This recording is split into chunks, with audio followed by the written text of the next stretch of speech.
बेवकूफ कह रहे थे, क्योंकि उनको लगता था कि वहाँ अंदर जाना खुद ही सुसाइड करने के बराबर है। लेकिन यहाँ उनकी जान कौन सा सेफ थी, क्योंकि अब यहाँ पर भी एक अजीब से मॉन्स्टर ने अटैक कर दिया था, जो कि वो खुद तो नजर नहीं आ रहा था, लेकिन उसकी अजीब सी रेड टंग सबको इनगल्फ कर रही थी, यानी अपने अंदर निकल रही थी, और सभी लोग डर कर वहाँ से भाग रहे थे। जबकि उसी दौरान दूसरी तरफ हम बड़े से स्नेक को देख रहे थे, जो कि अपने नेस्ट में वापस आ चुका था, और वहाँ आते ही वो सब लोगों को अपनी बॉडी से निकाल कर उस नेस्ट में फेंक देता है, और उनको गिराने के बाद अब वो और फूड इकट्ठा करने के लिए वहाँ से जा चुका था। जबकि यहाँ पर हम लोगों को देख रहे थे, जिनमें से बहुत से लोग इस सब के बाद भी जिंदा बच गए थे, और इन सर्वाइवर्स में गोंग की बेटी भी थी। जबकि यहाँ पर कैप्टन जो कि बचा था, वो यहाँ से बाहर निकलने का रास्ता ढूंढ रहा था, लेकिन बदकिस्मती से उनका यहाँ से निकलना नामुमकिन था। और इसी सब के साथ और बुरा ये था कि यहाँ पर स्नेक के बहुत बड़े बड़े एग्स भी थे।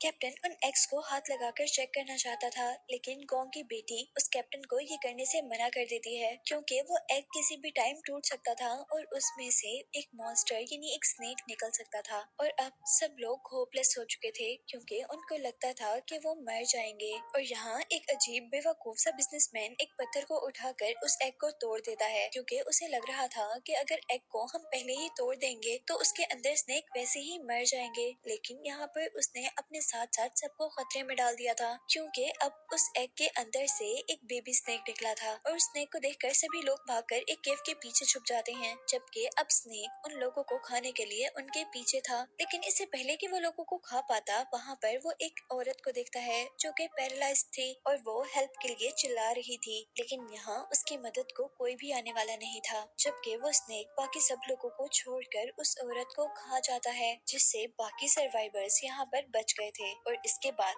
अब हमें जंगल का सीन दिखाया जा रहा था, जहाँ पर वो ग्रुप जो कि स्नेक के अंदर से लोगों को बचाने के लिए आ रहा था, उसे हम भागता हुआ देख रहे थे। वो सभी लोग स्नेक के पीछे छोड़े हुए जमीन पर उसके निशान को फॉलो कर रहे थे, लेकिन काफी घंटों गुजर जाने के बावजूद वो स्नेक को नहीं ढूंढ पाए थे, और न ही वो स्नेक का नेस्ट ढूंढ पाए थे। इसीलिए वो जंगल में कुछ देर रुक कर रेस्ट करने का डिसाइड करते हैं। और गोंग का फ्रेंड माऊ वहाँ पर एक ट्री को काटता है, और उस ट्री को काटते ही उसमें से एक ब्लैक कलर का लिक्विड निकलना शुरू हो गया था, जिसके बाद हम यहाँ पर एक ओल्ड मैन को सिगरेट जलाते हुए देखते हैं, लेकिन गलती से उसके हाथ से मैच स्टिक उस ब्लैक लिक्विड में गिर जाती है, जो कि दरख्त से निकला था, जिसके उस लिक्विड में गिरते ही वहाँ पर आग भड़क चुकी थी, और सभी लोगों को रियलाइज हो गया था कि ये लिक्विड बहुत ज्यादा फ्लेमेबल है। और यहीं पर अब गोंग को भी कुछ अजीब होना शुरू हो गया था, उसे बहुत ज्यादा सर दर्द हो रहा था, चक्कर आ रहे थे, और